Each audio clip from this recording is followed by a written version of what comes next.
যুবক ভাইরা, আমি নিজে ছাত্র জীবনে চারটি বছর মসজিদে ইমামতি করেছি, টিউশনি করেছি, করে বাবার সংসারে কন্ট্রিবিউশন করেছি। কারণ এক সময় বাবার অনেক ব্যবসা বাণিজ্য ছিল, অনেক বড় ধরনের দুর্ঘটনা হয়ে বিরাট লস টস খেয়ে ফেলেছেন। আমি তখন নিজে চাকরি করে, একটা নয় একাধিক চাকরি করে বাবার সংসারে আমি অংশগ্রহণ করেছি, টাকা পয়সা দিয়েছি। এবং আমার স্পষ্ট মনে আছে 4 বছর আমি একটা মসজিদে ইমামতির চাকরি পেয়েছি, 600 টাকা বেতন দেয়া হতো।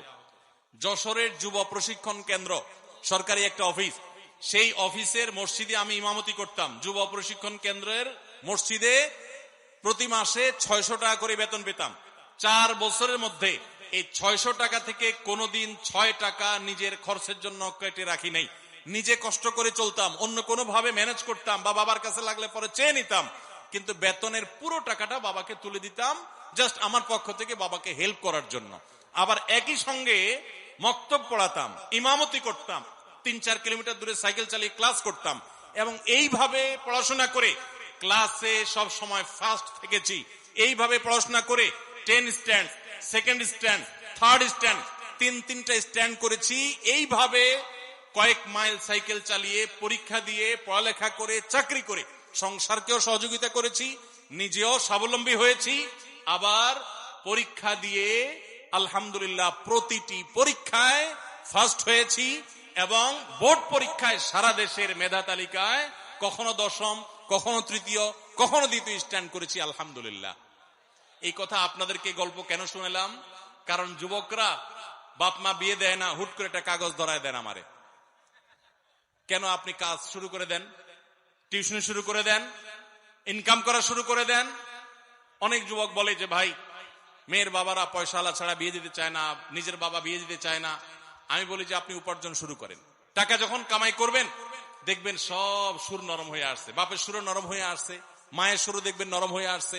হ্যাঁ, যে মেয়ের বাপ দিতে চায় না সেই মেয়ের বাপও দেখবেন এখন সিরিয়াল ধরছে। এই জন্য উপার্জন শুরু করে দেন, ঠিক আছে না ইনশাআল্লাহ?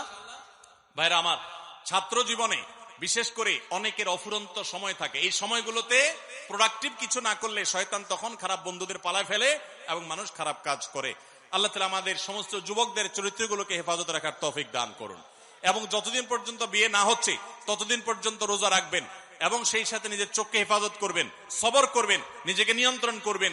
বাপকে যদি বুঝাইতে না পারেন, এলাকার ইমাম সাহেবকে একটু চা দোকানে নিয়ে ভালো করে চা বিস্কুট খাওয়াবেন, চাইনিজে নিয়ে যাবেন, বাদাম বুট খাওয়াবেন, একটু হাদিয়া তোফা দিবেন, দিয়া বলবেন হুজুর আমার আব্বাকে একটু কলে কৌশলে একটু বুঝান। হুজুর কথা প্রসঙ্গে উঠাবে, চাচা যে ছেলে বিয়ে দেওয়ার চিন্তা ভাবনা করছেন কিনা, এবং বুঝাবে, আল্লাহর ভয় দিবে। আমি একবার ঢাকায় পল্টনে একটা হোটেলে উদ্বোধনে গেছিলাম, একটা খাবারের হোটেলে। তো উদ্বোধন অনুষ্ঠান শেষে আমি বের হয়ে আসব, এক ছেলে একটু স্বাস্থ্য বেশ ভালো, সে দেখি একজনের হাত ধরে টানতে টানতে আমার কাছে নিয়ে আসছে। আয়সা ভিড়ের মধ্যে বলতেছে হুজুর একটু থামেন থামেন। আমি দেখলাম কাহিনী কি, লোকটা ইয়াং ছেলে একজন মুরব্বীকে ধরে নিয়ে আসছে। তো আয়না বলতেছে হুজুর উনি আমার আব্বা, বহুদিন বলছে বিয়ের কথা, কোনো কথা শুনে না, আজকে হুজুর আপনার সামনে পাইছি, একটু আপনি ধরেন বুঝান। আমি চিন্তা করলাম এরকম তো পরিস্থিতির মুখোমুখি কখনো পড়ি নাই, তার বাপরে একটু বুঝা টুজা কি বলবো, বাইরে চলে আসছে।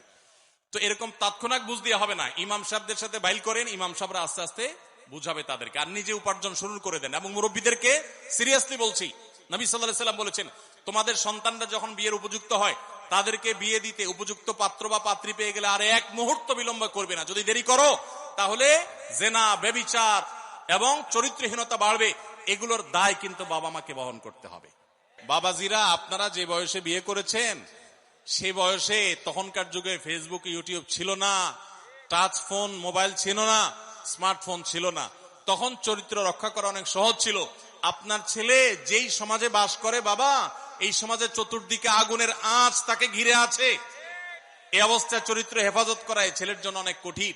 ছেলে বিয়ে করতে চাচ্ছে মানে হলো সেই চরিত্রকে হেফাজত করতে চাচ্ছে। সে দুশ্চরিত্রবান হলে তো 2 নম্বর পথে সে নিজের যৌন আকাঙ্ক্ষাকে মিটাতে পারত। সে তো সৎ থাকতে চাচ্ছে, অতএব নিজের সন্তানের এই সৎ ইচ্ছাকে সাধ্য অনুযায়ী পূরণ করার চেষ্টা করেন। আর সেই সাথে যে যুবক এই কাগজ লিখে পাঠিয়েছেন, আমরা তাকেও বলতে চাই, শুধুমাত্র আমাকে কাগজ ধরায় না দিয়া নিজে একটু আয় রোজগার শুরু করে দেন। বাপের হোটেলে খাবেন আর আমাকে দিয়ে বাপকে বুঝাইয়া আরেকটা বউ আনায়া তারেও বাপের ঘাড়ে চাপাই দিবেন খাওয়ানোর জন্য, এটা তো উচিত কথা হয় না ভাই। আপনি নিজে টিউশনি শুরু করে দেন, কাজ শুরু করে দেন। এই জন্য বাবা মাদেরকে আল্লাহ তাআলা বুঝার তৌফিক দান করুন।